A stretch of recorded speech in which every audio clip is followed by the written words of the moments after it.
Okay, so Pareto's principle, the 20-80 rule applied to language learning.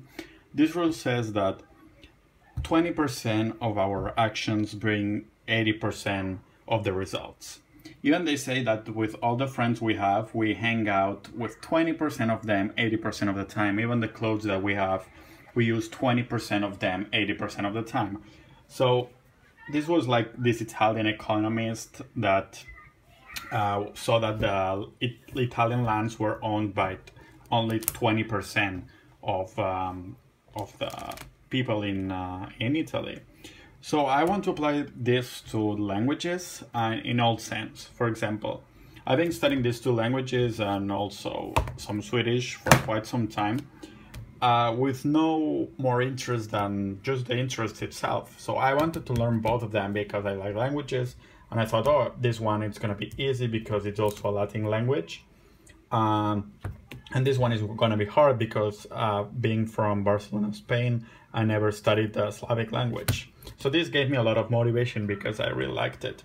And what I was doing 80% of my efforts applying to this, and then 20% of the efforts applying to this, because this I was going way faster. I could do one lesson a day and I already could remember all the words because they are so similar to Catalan and Spanish. But then this happened. So I'm moving to Finland and I want to learn Finnish like as good as I can. But of course, having this and this in the middle, it's a little bit of a trouble, right?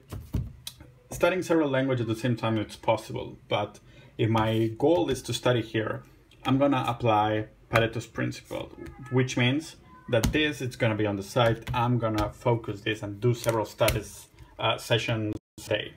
This means first I try to go over some stuff every day and then apply to finish. But what I found is that I would be already a little bit tired, and even though I complete my lesson, I was eager to finish soon. So what I'm gonna do is I'm gonna leave all this for maybe 1 or 2 days a week. So I'm not gonna touch these languages for 6 days a week, okay? This is gonna be my 20%. And then the rest of the day, every day, I'm gonna try to do 1 or maybe 2 lessons of Finnish, okay? Because since I'm moving there and I have some quite good reasons and external motivation that inspire me to learn it, and I find it pretty interesting and funny sounding, I'm gonna focus on this every day, and 1 time a week, I'm gonna go over the lessons that I did with Russian and Portuguese. And of course I follow some Swedish YouTubers that I'm gonna do every day, but it's just a few minutes and it's for entertainment. So yes, this is how I'm gonna apply the 20-80 rule, the Pareto's principle in language learning. But the good thing is that inside the language you can also apply the 20-80 rule, Pareto's principle in that.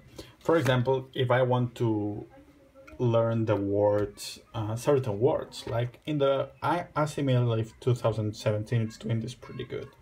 But the words that I'm learning, they are useful. So the first, I'm already learning good day, what to look for, excuse me, street, avenue, this kind of stuff. Oops, sorry.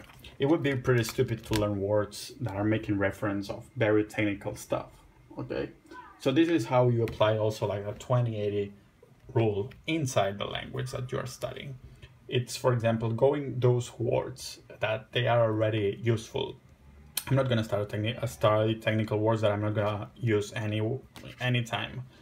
So I think it was the word mom. We use it 30 something more times than the word aunt. So why are we studying family packages, right? Why are we studying those with the same importance than just mom, for example? This is from the book Fluent Forever.